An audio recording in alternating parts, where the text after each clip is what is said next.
పరిశుద్ధ గ్రంథంలో నుంచి కొన్ని మాటలు మనం తెలుసుకుందాం. మత్తయి సువార్త 19వ అధ్యాయము 27వ వచనం. మత్తయి సువార్త 19వ అధ్యాయము 27వ వచనం నేను చదువుతా ఉన్నాను. ఈ మాటలు మీరు జాగ్రత్తగా ఆలకించండి. పేతురు, ఇదిగో మేము సమస్తమును విడిచిపెట్టి నిన్ను వెంబడించితివి గనుక మాకేమీ దొరుకునని ఆయనను అడిగెను. దేవుడు పరిశుద్ధ లేఖనాన్ని ఈ దిన మన వినికిడిలో దీవించునుగాక. దేవుని వాక్యమును బట్టి మనల్ని మనం జాగ్రత్తగా పరిశీలించుకొని ఆ దిశగా ప్రయత్నము మనం చేయాలి. యేసు ప్రభు శిష్యులను చూసి ధనవంతుడు పరలోకములో ప్రవేశించుట దుర్లభము అని వారికి ఉపమానాలు చెబుతూ అనేక విషయాలు వారికి బోధిస్తూ మాట్లాడుతున్నాడు. ఇదిగాక ధనవంతుడు పరలోక రాజ్యంలో ప్రవేశించుట కంటే సూది బెజ్జంలో ఒంటె దూరుట సులభమని మీతో నేను చెప్పుచున్నాను అని శిష్యులను గురించి ఒక గొప్ప మర్మాలను, పరలోక రాజ్యంలో ప్రవేశించాలంటే కావలసినటువంటి యోగ్యతలను, దేవుని రాజ్యంలో కలకాలము స్థిరకాలము ఆయన సన్నిధిలో ఉండాలంటే యోగ్యతలను తెలియజేస్తూ మాట్లాడుతున్నటువంటి మాట. ధనవంతుడు పరలోక రాజ్యంలో ప్రవేశించుట దుర్లభము. ధనవంతుడు, ధనాన్ని ప్రేమించేవాడు, ధనమును ఆశించేవాడు, ధనమును కోరుకునేటువంటి వారు, ధనమునే సర్వస్వముగా ప్రేమించేటువంటి వారు పరలోక రాజ్యంలో ప్రవేశించరు. అంతకంటే ముందు కొన్ని మాటలు రాయబడ్డాయి. ఒక ధనికుడు, ఒక వ్యక్తి ఆయన దగ్గరికి వచ్చి, బోధకుడా, నిత్య జీవం పొందుటకు నేనే మంచి కార్యాలు చేయవలనని యేసు ప్రభుని అడిగినాడంట. అందుకు ఆయన, మంచి కార్యం నన్ను ఎందుకు అడుగుచున్నావు? మంచివాడు ఒక్కడే. మీరు జీవములో ప్రవేశించగోరిన ఎడల ఆజ్ఞలు గైకొనుము అని చెప్పాడంట. నీవు జీవంలో ప్రవేశించాలి అనగా పరలోక రాజ్యంలో ప్రవేశించాలి, దేవుని సన్నిధిలో నువ్వు ప్రవేశించాలి అని అంటే ఆజ్ఞలు గైకొనుము అని ఆ యొక్క వ్యక్తికి యేసు ప్రభు తెలియజేసినాడు. ఆ వ్యక్తి అంటున్నాడు, అయ్యా నేను ఆజ్ఞలు అంటే ఏమిటి అని అడుగుతున్నాడు. నరహత్య చేయవద్దు, వ్యభిచరించవద్దు, దొంగిలవద్దు, అబద్ధ సాక్ష్యం పలకవద్దు, తల్లిదండ్రులను సన్మానించుము, నిన్ను వలని పొరుగువాన్ని ప్రేమించుము అనునవే దేవుని ఆజ్ఞలు అని పరిశుద్ధ లేఖనాల్లో ఉన్నటువంటి గొప్ప సత్యాలను మరి ఆ యొక్క వ్యక్తికి యేసు ప్రభువు ఇదిగో బోధించినాడు. అందుకు ఆ వ్యక్తి అంటున్నాడు, ఆ యవనస్తుడు అంటున్నాడు, ఇవన్నీ నేను అనుసరించుతూనే ఉన్నాను, ఇవి కాక ఇంకేమైనా ఉన్నట్లయితే ఇంకా నాకు చెప్పము, ఇంకేమైనా కొదవ ఉన్నాయా అని యేసు ప్రభుని అడుగుతా ఉన్నాడు. కనుక దేవుని యొక్క బిడ్డలారా, ఆ వ్యక్తి ఆ విధంగా అడిగినప్పుడు యేసు ప్రభు అంటున్నాడు, నీవు పరిపూర్ణము కాగోరిన ఎడల నీవు పోయి నీ ఆస్తి అమ్మి బీదలకిమ్ము, అప్పుడు పరలోకమందు నీకు ధనం కలుగుతుంది, నీవు వచ్చి నన్ను వెంబడించుము అని చెప్పినాడు. నేను అన్నీ చేస్తున్నానయ్యా, ధనహత్య చేయటం లేదు, వ్యభిచారం చేయటం లేదు, నా పొరుగువాన్ని ప్రేమిస్తూ ఉన్నాను, దొంగతనం చేయటం లేదు, అబద్ధ సాక్ష్యం పలకటం లేదు, తల్లిదండ్రులను బాగానే సన్మానిస్తూ ఉన్నాను, ఇవన్నీ నేను చేస్తూనే ఉన్నాను, చిన్నప్పటి నుండి ఇవి నాకు వాడుకనే, నేను చేస్తూనే ఉన్నాను, ఇంకేమైనా కొదగా ఉందా, ఇంకా ఏం చేయాలి అని లోతుగా ప్రభుని ఆయన ప్రశ్నించినట్లుగా చూస్తున్నాం. యేసు ప్రభు అంటున్నాడు, నీవు పరిపూర్ణుడవగునట్లుగా, నీవు సంపూర్ణవగునట్లుగా నీవు వెళ్ళి నీ ఆస్తి అమ్మి బీదలకు ఇచ్చి వచ్చి నన్ను వెంబడించుము.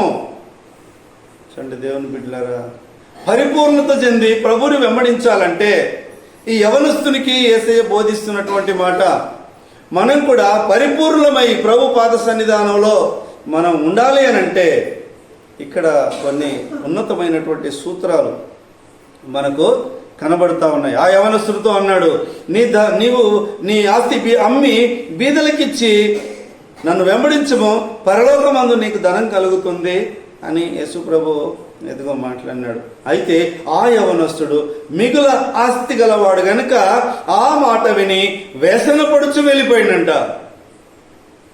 ఆ యవనస్తుడు, వచ్చినటువంటి యవనస్తుడు, ప్రభు దగ్గర విచారించినటువంటి యవనస్తుడు, ఒక మంచి కోరిక, ఒక ఉన్నతమైనటువంటి కోరిక, ఒక మంచి ఆలోచన కలిగినటువంటి ఈ యవనస్తుడు, నిజంగా పరలోక రాజ్యం కావాలి, నాకు నిత్య జీవం నాకు కావాలి, నిత్య జీవం పొందుటకు నేనేం చేయాలి, నేను నిత్యము జీవించాలి, నాకు చావంటూ, నా ఆత్మకు చావంటూ ఉండకూడదు అని ఒక ఉన్నతమైన ఆశయంతో ప్రభు దగ్గరికి వచ్చినాడు. ఇవి పలానా చెయ్యి అని అంటే నేను చేస్తూనే ఉన్నాను, ఇంకేమైనా చెయ్యాలా అని అడిగినప్పుడు ప్రభు సూటిగా మాట్లాడినాడు. నీవు పరిపూర్ణ అగునట్లుగా నీ ఆస్తి అమ్మి బీదలకిచ్చి నన్ను వెంబడించుము, పరలోకమందు నీ ధనము అధికమవుతుంది అని అన్నాడు. ఈ యవనస్తుడు మిగుల ఆస్తి గలవాడు గనుక వ్యసన పడుచు వెళ్ళిపోయినాడట. ఎందుకు వచ్చినాడు మరి? ప్రభు దగ్గరికి ఎందుకు వచ్చినాడు ఈ వ్యక్తి?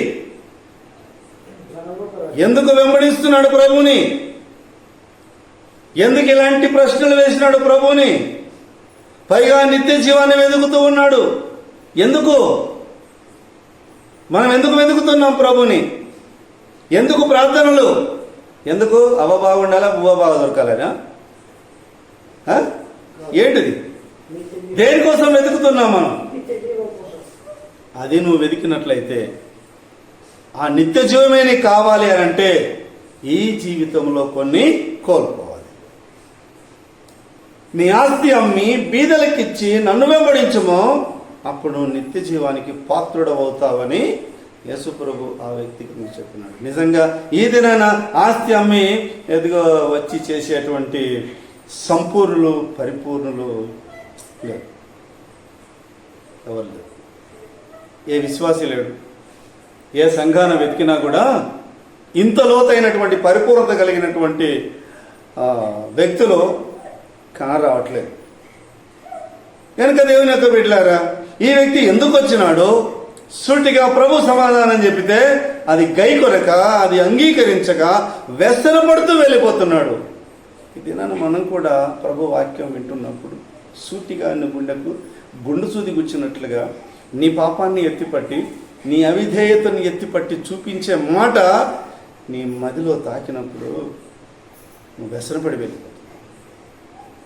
నా గురించే మాట్లాడినారు అని వ్యసనపడి ఆ వాక్యమునకు విధేయత చూపించక, మాట్లాడినటువంటి దేవునికి విధేయత చూపించక, బోధించినటువంటి సేవకునికి విధేయత చూపించక, జీవితాన్ని సరిదిద్దుకోక, చక్కబరుచుకోక, నిజంగా మన గురేంటిది, నిజంగా మన ప్రయత్నం ఏంటిది, అసలు ఎందుకు ప్రభువుని నమ్ముకున్నాం, మనం ఏం చేయాలని వాక్యం చెబుతుంది, ఇత్యాది విషయాలు విడిచిపెట్టి వ్యక్తిగత దూషణ, వ్యక్తిగత హేళన చేస్తూ వ్యసన పడుతూ ఇంటికి వెళ్ళిపోతున్నాం. ఫలితం లేదు, ఫలితము లేకుండా పోతుంది. ఈ సన్నివేశాన్ని బట్టి శిష్యులతో ఆయన మాట్లాడినాడు. ఇదిగో ధనవంతుడు పరలోక రాజ్యంలో ప్రవేశించుట దుర్లభం, సూది బెజ్జంలో ఒంటె అయినా దూరొచ్చు కానీ ధనవంతుడు పరలోక రాజ్యంలో దూరుట అసంభవము, దుర్లభము అని అన్నాడు. సూది దారం పెట్టే బెజ్జం ఉంట చూడండి, అది మన కంటికి సరిగా కనబడిన, అందులో ఒంటైనా దూరొచ్చు కానీ ధనవంతుడు పరలోక రాజ్యానికి చేరడు, వ్యసనపరుడు పరలోక రాజ్యానికి చేరడు. ఈ లోకాన కొన్ని విడిచిపెట్టని వాడు చేరడు. అంటే వ్యసన పడుతూ ఈ వ్యక్తి వెళ్ళిపోయినాడంటే పైన చెప్పినవన్నీ ఉన్నాయి. నరహత్య ఉంది, వ్యభిచారం ఉంది, దొంగతనం ఉంది, అబద్ధ సాక్ష్యం ఉంది, తల్లిదండ్రులను సన్మానించడు, తన వల్ల తను పొరుగువాన్ని ప్రేమించడు, ఆస్తిని ఎక్కువగా ప్రేమిస్తున్నాడు. అవన్నీ ఉన్నాయి కాబట్టే ఆయన మాటను అంగీకరించకుండా వ్యసనపడి వెళ్ళిపోయినాడు. ఇదేనా దేవుని దగ్గరికి వచ్చేది? దేవుని మాట మనం వినేది వ్యసన పడడానికి కాదు, కోపం తెచ్చుకోవడానికి కాదు. హృదయం కడగబడాలి, హృదయం శుద్ధీకరించబడాలి. ప్రభు సన్నిధిలో ఆయన మెచ్చిన విధంగా ప్రయత్నం చేయాలి, మనం ప్రయత్నం చేయాలి ఆయన మెచ్చే విధంగా. ఈ మాట విన్నటువంటి శిష్యులలో ఒకడైనటువంటి పేతురు అంటున్నాడు, ఇందాక నేను చదివించిన 27వ వచనంలో, పేతురు, ఇదిగో మేము సమస్తమును విడిచిపెట్టి నిన్ను వెంబడించితిమి, మాకేమి దొరుకును? హల్లెలూయా. సమస్తం విడిచిపెట్టి నిన్ను మేము వెంబడించితిమి, మాకేమి దొరుకును? ఇంకొక సువార్తలో రాసి ఉంటుంది, మేము సమస్తం విడిచిపెట్టి నిన్ను వెంబడిస్తున్నాం కదా, మాకేమి లాభము అని అంటున్నారు. ఏం లాభం? దేనికోసం? యేసుప్రభు వ్యక్తితో అన్నాడు, నా నిమిత్తము అన్నదమ్ములైనను, అక్క చెల్లెలైనను, తల్లిదండ్రులైనను, పిల్లలైనను, భూములైనను, ఇండ్లనైనను విడిచిపెట్టిన ప్రతి వాడు 100 రెట్లు పొందుతాడు, జీవమును స్వతంత్రించుకుంటాడు. అందరిని వదిలిపెడితే, నిజంగా అందరినీ వదిలిపెట్టడం, తల్లి తండ్రిని వదిలిపెట్టినాక అతని విశ్వాసం ఎట్లుంటుంది? అందరిని వదిలిపెట్టడం అని అంటే నిజంగా నువ్వు వదిలిపో అని వాళ్ళ గతికి, వాళ్ళ చావుకు వాళ్ళను వదిలిపెట్టి పోవడం కాదు. తల్లిదండ్రి కంటే, అన్నదమ్ముల కంటే, అక్కా చెల్లెండ్ల కంటే, భూముల కంటే, ఆస్తిపాస్తుల కంటే, డబ్బు, ధనం, విద్య, వ్యామోహముల కంటే యేసయ్యను మాత్రమే ఎక్కువగా ప్రేమించాలి. నా నిమిత్తము అన్నదమ్ములైనను, అక్క చెల్లెండ్రైనను, తల్లిదండ్రులైనను, పిల్లలైనను, భూములైనను విడిచిపెట్టినటువంటి వాడు 100 రెట్లు పండుకుంటాడు. ఇదిగో ఈ లోకమందు 1000 రెట్లు, పరలోకమందు 10,000 రెట్లు ప్రతిఫలము పొందుకుంటాడు, నిత్య జీవమును స్వతంత్రించుకుంటారు అని రాయబడ్డది. ఏం వదిలిపెడుతున్నాం ప్రభు కోసం? ఏం సరి చేసుకుంటున్నాం ప్రభు కోసం? వింటున్నాం, గొంగళి దులుపుకొని పోతున్నాం, వచ్చారా పాయారు అన్నట్టే. ఏం చేస్తున్నావు? వాక్యం విన్నప్పుడు నువ్వు ఎంతగా సరిచేయబడుతున్నావు, ఎంతగా దిద్దబడుతున్నావు, ఎంతగా కట్టబడుతున్నావు? మీ పిల్లవానికి పలకం ఇచ్చి నెలకు 1000 రూపాయల ఫీజు కట్టి స్కూల్కు పంపించి ఏబిసిడీలు 1 2 వాడు నేర్చుకోవాలి, మంచి ఇంగ్లీష్ చదవాలి అని మీ పిల్లవాడిని స్కూల్కు పంపించినప్పుడు సంవత్సరమైనా, 2 సంవత్సరాలైనా, 3 సంవత్సరాలైనా అవే ఏబిసిడీలు రాకుండా అదే పలకం పట్టుకొని ఉంటే ఏమంటావు? మావానికి చదువు వస్తలేదు. ఏమొస్తలేదు?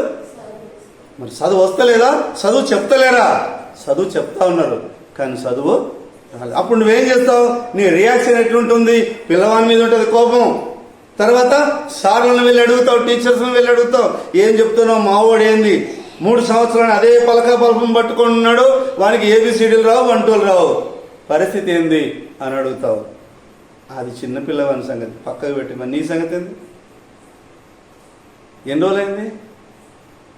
పరిశుద్ధ గ్రంథంలో ఒక మాట రాసింది, కాలమును బట్టి చూస్తే మీరు బోధకులై ఉండాలి. హల్లెలూయా. కాలమును బట్టి చూస్తే మీరు బోధకులై ఉండాలి, కానీ మరలా ఒకడు మూలపాఠములను మీకు బోధించవలసి వచ్చింది. 10th చదివినవానికి ఏబిసిడీలు నేర్పించినట్టుగా 10th చదివినవానికి ఏం నేర్పిస్తున్నాం? అట్లుంది మన వ్యవహారం. ఒక్కసారి ఆలోచించు. ఏం విడిచిపెడుతున్నాం ప్రభు దగ్గర? ఏం నేర్చుకుంటున్నాం? ప్రభు ఏం చెప్తున్నాడు? మనమేం నేర్చుకుంటున్నాం? అయ్యా మేము సమస్తం విడిచిపెట్టినాం. హల్లెలూయా.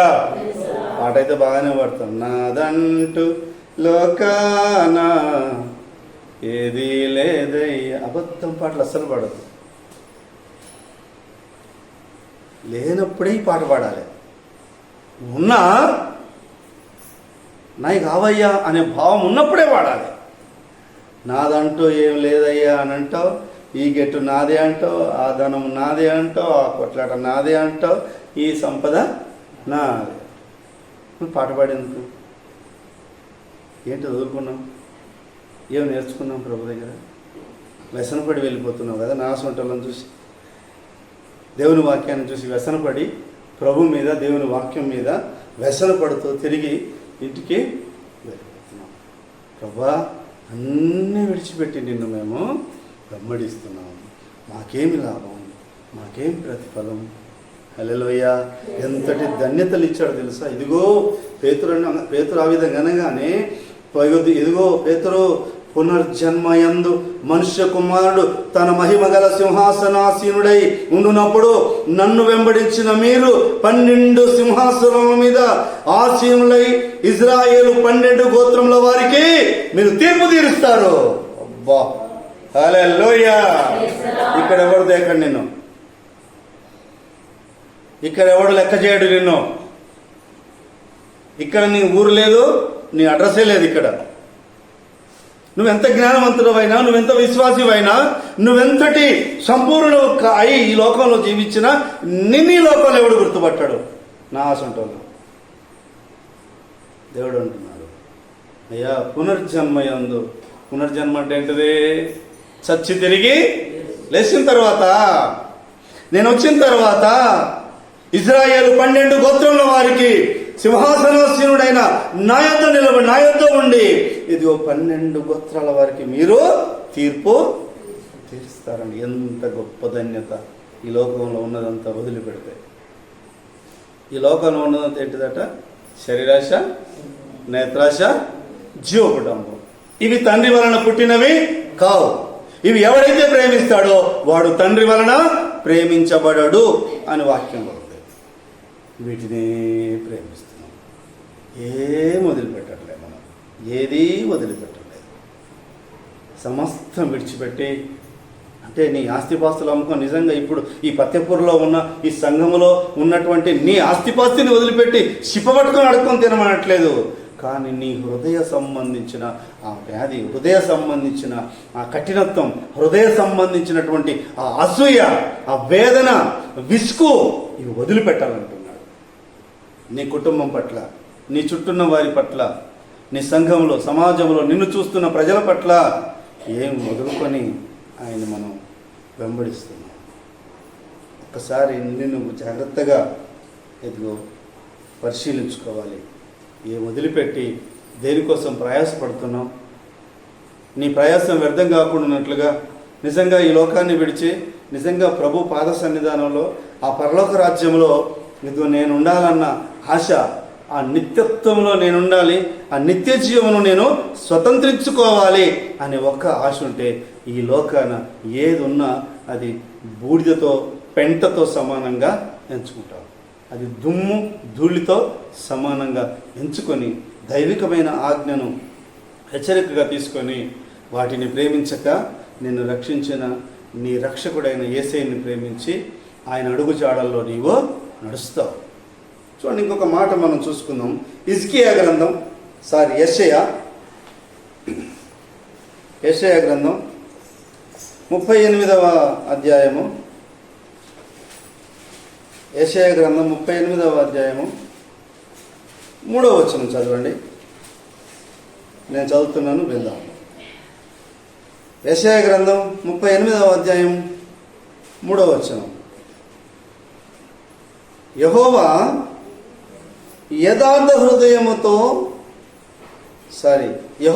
యథార్థ హృదయుడనై సత్యముతో నీ సన్నిధిని నేనెట్లు నడుచుకుంటునో, నీ దృష్టికి అనుకూలముగా సమస్తమును నేనెట్లు జరిగించుతునో కృపతో జ్ఞాపకము చేసుకొనుమని హిజ్కియా కన్నీళ్లు విడుచుచు యెహోవాను ప్రార్థింపగా.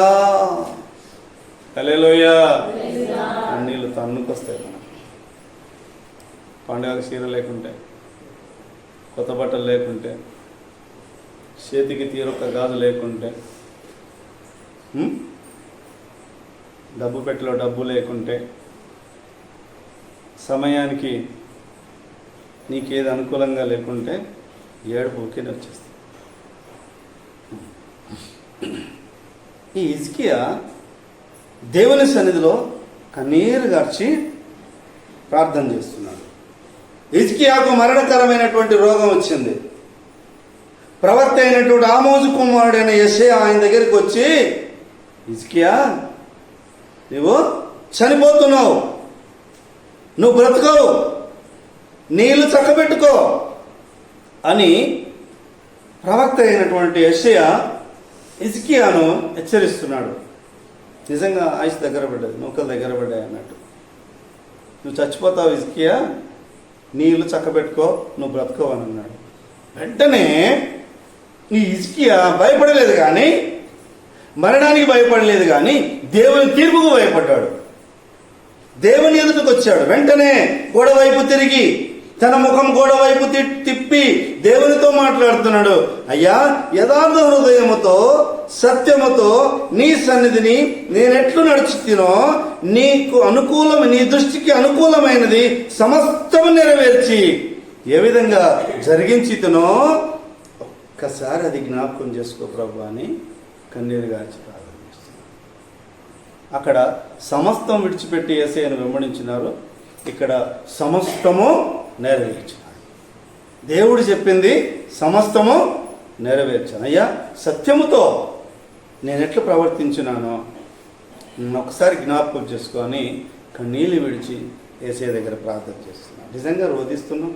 నిజంగా మన పరిస్థితి దుఃఖకరమే, బాధాకరమే, వేదనకరమే. ఆ వేదన తీరాలంటే, ఆ దుఃఖం తొలగాలంటే, ఆ రోగం పోవాలంటే, ఆ సమస్య పరిష్కారము కావాలంటే ఏదైతే నీ హృదయంలో ఉంచుకొని, ఏదైతే నువ్వు సాధించలేదనుకుంటున్నావో, ఏదైతే నువ్వు పొందాలనుకుంటున్నావో, ఏదైతే నీకు తీరాలనుకుంటున్నావో, ఏదైతే నీకు కావాలని కన్నీరు గారుస్తున్నావో అది నెరవేర్చబడాలంటే నీవు సమస్తము నెరవేర్చి సత్యంతో ప్రవర్తించాలి. ఆయన సన్నిధిని కన్నీరు గార్చి విలపించి ప్రార్థన చేయాలి. నిజంగా నువ్వు కన్నీరు గారితే ఆయన నవ్వేటోడు కాదు. నువ్వు కన్నీరు గారవాలని ఆయన చిత్తం ఏమీ కాదు. కానీ దేవుని నీవు బ్రతిమలాడుకోవాలి. సత్యముతో ప్రవర్తించి బ్రతిమలాడుకోవాలి. సమస్తము నెరవేర్చి, ఆయన చెప్పింది పరిపూర్ణంగా నెరవేర్చి నువ్వు ఆయన పాద సన్నిధానంలో నువ్వు బ్రతిమలాడుకుంటూ ప్రార్థన చేయాలి. సమస్తం నెరవేర్చాడంట ఆయన. నీతిగా, యథార్థంగా, సత్యముతో ఆయన దృష్టికి అనుకూలమైంది చేశాడట. దేవుని దృష్టికి అనుకూలమైంది.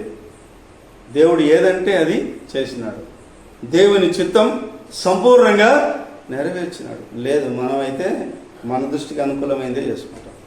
రాబుద్ధి అయితే వస్తాం, రాబుద్ధి కాకుంటే రాం. చేయబుద్ధి అయితే చేస్తాం, చేయబుద్ధి కాకుంటే చెయ్యం.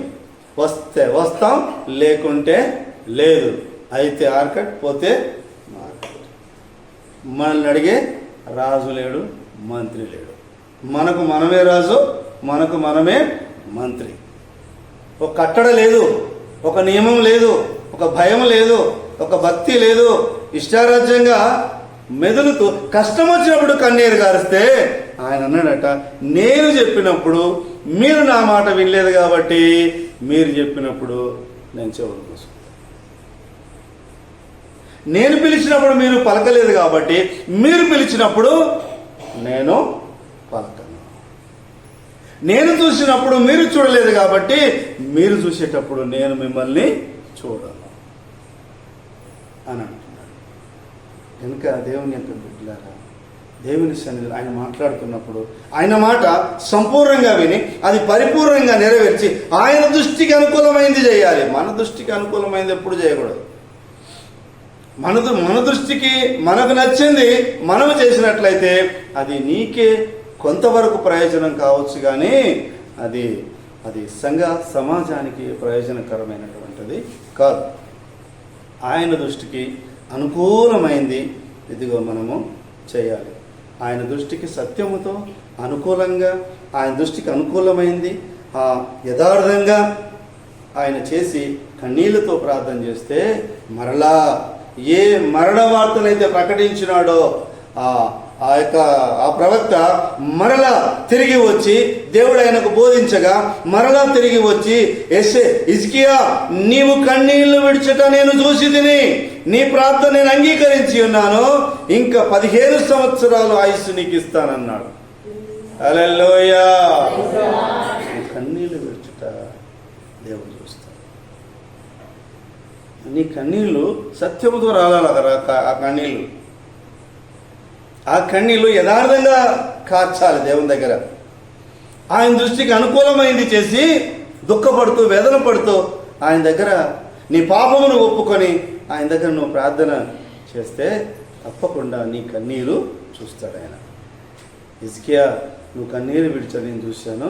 నీ ఆయుష్ కాలం ఇంకా 15 సంవత్సరాలు ఎక్కువ చేస్తున్నాను అని ఆయనకున్నటువంటి రోగాన్ని కూడా మరి దేవుడు తొలగించినట్లుగా మనం చూస్తున్నాం.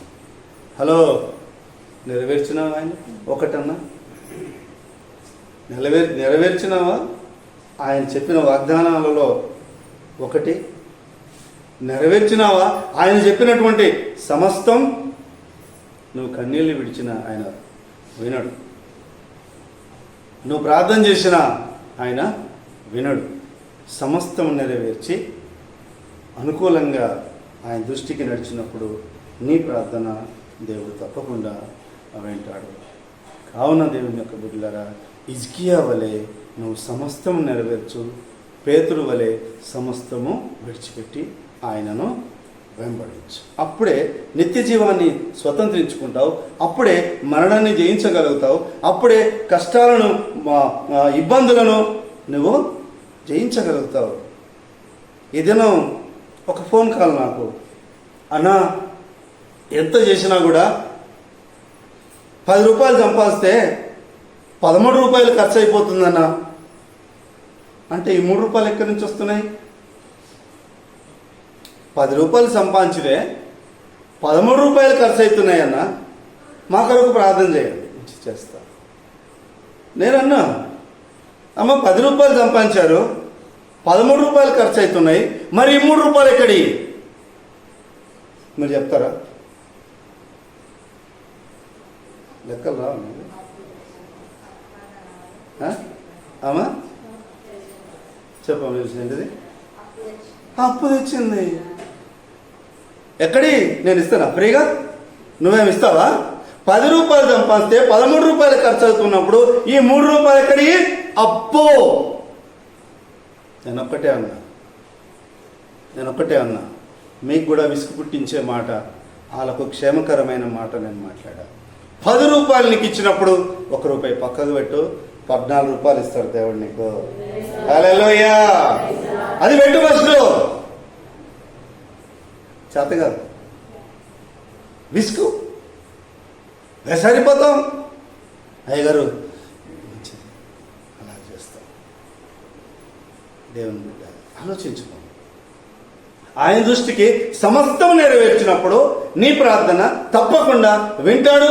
నీ కన్నీరు తప్పకుండా చూస్తాడు. నీ దగ్గరికి వస్తాడు. నీ కన్నిటిని తుడుస్తాడు ఆయన. అనవసరంగా వృధాగా కన్నీళ్ళు వేస్ట్ చేసుకో. వాళ్ళ మీద కోపం పెట్టి ఆడట్లన్నాడు, ఇట్లా వాళ్ళు అట్లా అన్నారు, వీళ్ళు ఇట్లా అన్నారని వేటి కొరకు అనవసరంగా నీ కన్నీళ్ళు వేస్ట్ చేసుకో. కళ్ళ జబ్బు వస్తాయి, కళ్ళు కనబడి మస్కలు వస్తాయి. హల్లెలూయా. ఇందాక మంచి పాట పాడారు కానీ అది మీకు పాట రాలేదు. నీతో గడిపే ప్రతిక్షణము ఆనంద బాష్పాలో ఆగవయా. నీతో గడిపే ప్రతిక్షణము ఆనంద బాష్పాలో ఆగవయా. కృపతలంచగా మేలు యోచించగా, కృపతలంచగా మేలు యోచించగా, నాగళమాగదు స్తుతించక, నిన్ను కీర్తించక.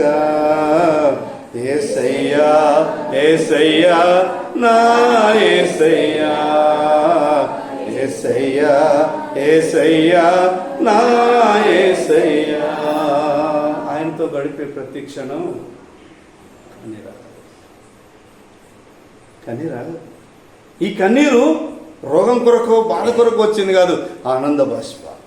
హల్లెలూయా. కనుక నా ప్రియ దేవుని బిడ్డలారా, ప్రభుతో ఉన్నప్పుడు నీ ఆశ, నీ కోరికలు, నీ తలంపులు, నీ కన్నీరు ఆయన చూస్తున్నాడు. వాటన్నింటినీ ఆయన నెరవేరుస్తాడు. యోనా గ్రంథం, యోనా గ్రంథం, పరిశుద్ధ గ్రంథం నుంచి యోనా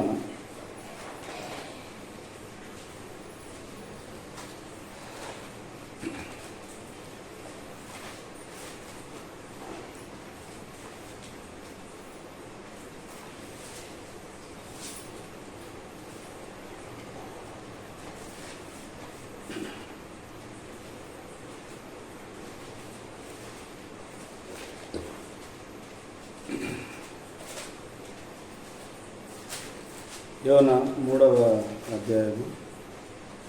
ఇది కొత్త బైబిల్ నాది, పేజీలన్నీ అతుకపోయాయి, రావట్లేదు.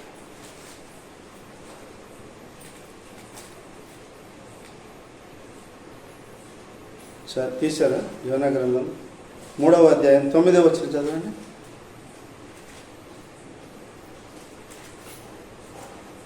యోనా 3వ అధ్యాయం 9వ వచనం.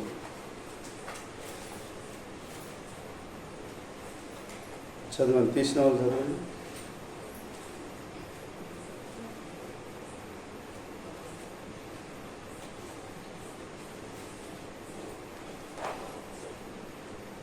మనుషులందరూ తమ దుర్మార్గములను విడిచి తాము చేయు బలాత్కారమును మానివేయవలెను.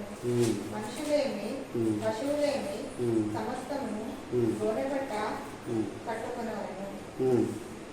జనులు మనపూర్వకముగా దేవుని వేడుకొనవలెను. చూడండి, ఇక్కడ యోనా ఈ యొక్క ఈ నేనవే పట్టణంలో ఉన్నటువంటి ప్రజలకి ఒక దుర్వార్త ప్రకటిస్తాడు. ఇంకా 40 దినములకు ఈ పట్టణం నాశనం కాబోతుంది అని ప్రకటించాడు. ఈ యోనా ప్రకటన విన్నటువంటి ప్రజలందరూ కూడా భయభ్రాంతులకు గురి అయి దేవుని యొక్క సన్నిధిలో వారు ఏం చేసినారంటే 9వ వచనం చూస్తే, మనుషులందరూ తమ దుర్మార్గములను విడిచిపెట్టి తాము చేయు బలాత్కారములను మానివేయవలెను. మనుషులేమి పశువులేమి సమస్తము గోనెపట్ట కట్టుకునవలెను. జనులు మనపూర్వకముగా దేవుని వేడుకొనవలెను అని దూతలు నేనేమో పట్టణములో చాటించి ప్రకటన చేసేది. ఆ దుర్గతి తప్పాలంటే, ఆ వేదన తప్పాలంటే, ఆ పట్టణం నాశనము కాకుండా ఉండాలి అని అంటే ప్రజలందరూ కూడా ఏం చేయాలట? దుర్మార్గమును విడిచిపెట్టాలట, బలాత్కారాన్ని మానివేయాలి, మనుషులు పశువులు సమస్తం గొనెపట్ట కట్టుకోవాలి, ఆహారం తినకూడదు, నీళ్లు త్రాగకూడదు, మనపూర్వకముగా దేవుని వేడుకోవాలి, మనస్ఫూర్తిగా దేవుని వేడుకోవాలి. ఆ కీడు తప్పాలంటే, ఆ వేదన తప్పాలంటే, ఆ కన్నీరు ఆగాలంటే, ఆ రోగం బాగా కావాలి అనంటే, ఆ సమస్య తీరాలి అనంటే నువ్వేం చేయాలి? దుర్మార్గతను విడిచిపెట్టాలి, అవిధేయతలను విడిచిపెట్టాలి, గోనెపట్ట కట్టుకొని ప్రభు యొక్క పాద సన్నిధానంలో ఆయన్ని నువ్వు బ్రతిల్లాడుతూ దేవునికి నువ్వు ప్రార్థన చేసేవాడుగా ఉండాలి. ఈ నిర్ణయం వారు తమ చెడు నడతలు మానుకొనగా వారు చేయుచున్న క్రియలు చూసి దేవుడు పశ్చాత్తాప్తుడై వారికి చేయుదునని తాను మాట ఇచ్చిన కీడు చేయక మానుకున్నాడు. దేవుడు చూస్తాడు, నీ క్రియలు చూస్తాడు. నువ్వు ఎంతగా మారు మనసు పొంది ఆయన చెప్పిన మాట ప్రకారంగా జీవిస్తున్నావో అది చూసి ఆ కీడు రాకుండా నిన్ను కాపాడతాడు, ఆ శ్రమ రాకుండా నిన్ను కాపాడతాడు, ఆ వేదనకరమైన ఆ పరిస్థితి ఇదిగో రాకుండా దేవుడు నిన్ను బలపరిచి విడిపిస్తాడు. కనుక ప్రార్థిద్దాం, కన్నీరు విడిచి ప్రార్థిద్దాం, దుర్మార్గతను విడిచి ప్రార్థిద్దాం, దోషములు పాపములు ఒప్పుకొని విడిచి ప్రార్థన చేద్దాం. దేవుడు పశ్చాత్తాపడతాడు. ఆయన నిజంగా ఇంతగా ఈ ప్రజలు వేదన పడి తమ దుర్మార్గతను విడిచి మారు మనసు పొంది ప్రార్థన చేస్తున్నారే, ఈ కీడు నేను వారి మీదకి రానివద్దు అని దేవుడే పశ్చాత్తాపడై తాను చేయాలనుకున్న ఆ కీడు చేయకుండా మానుకున్నాడు. ఆ ప్రజలను దేవుడు కాపాడినాడు. కనుక నా ప్రియ దేవుని యొక్క బిడ్డలారా, ఏదైనా మనస్ఫూర్తిగా దేవుణ్ణి వేడుకునే విధంగా మనం ఉండాలి. అపొస్తల కార్యములు 14వ అధ్యాయం 15వ వచనం ఒకసారి చదవండి. అపొస్తల కార్యములు 14వ అధ్యాయము 15వ వచనం. అపొస్తల కార్యములు 14వ అధ్యాయం 15వ వచనం నేను చదువుతున్నాను. అయ్యలారా, మీరెందుకు ఇలాగూ చేయుచున్నారు? మేము కూడా మీ స్వభావం గల నరులమే. మీరు వ్యర్థమైన వాటిని విడిచిపెట్టి ఆకాశమును, భూమిని, సముద్రమును, వాటిలో ఉండు సమస్తమును సృజించిన జీవము గల దేవుని వైపు తిరగవలెను. హల్లెలూయా.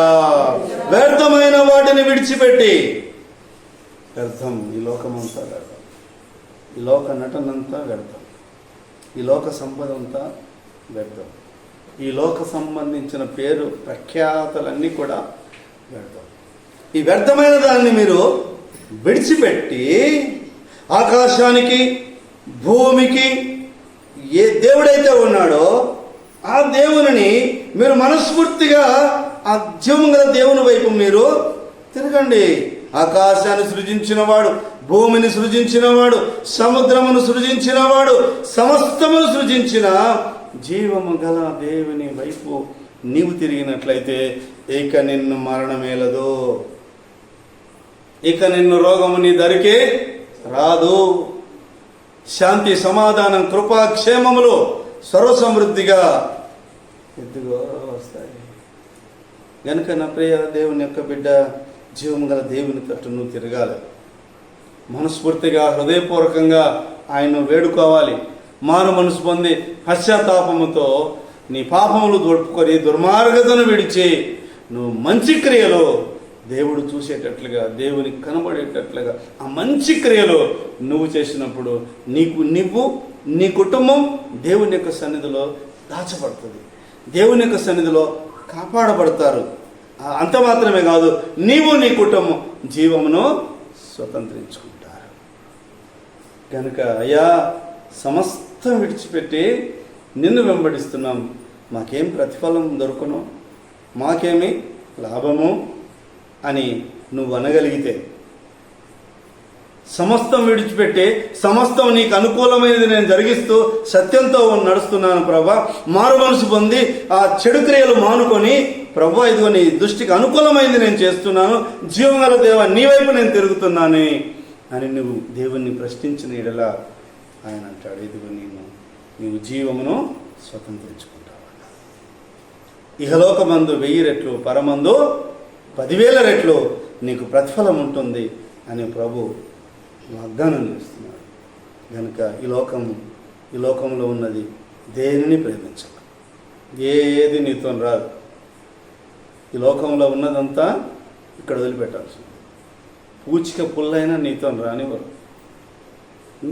ఏది మనతోని రాదు. నీ మంచి క్రియలే ప్రభు దగ్గరికి నేను తీసుకెళ్తాయి, నీ మంచి క్రియలే నిన్ను నిత్య జీవమును స్వతంత్రించుకునేటట్లుగా చేస్తాయి. దేవుని మంచి మాటలు విన్నా, దేవుని ఆదరణపూర్వకమైన, హెచ్చరికపూర్వకమైన ఆయన మాటలు విన్నా నీవు వ్యసనపడుతూ తిరిగి ఇంటికి వెళ్ళొద్దు.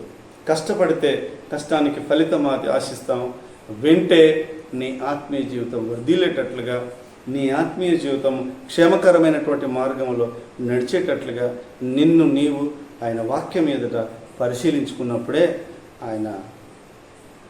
ఆయన భోజన పంక్తిలో మనము పాత్రలమై ఉంటాం. ఆయన వల్లలో చేయి వేయడానికి యోగ్యతను మనము కలిగి ఉంటాం. ఆ ధనవంతుడు మంచి ప్రశ్న వేశాడు, నిత్య జీవంలో ప్రవేశించాలంటే వాట్ కెన్ ఐ డూ అని అన్నాడు.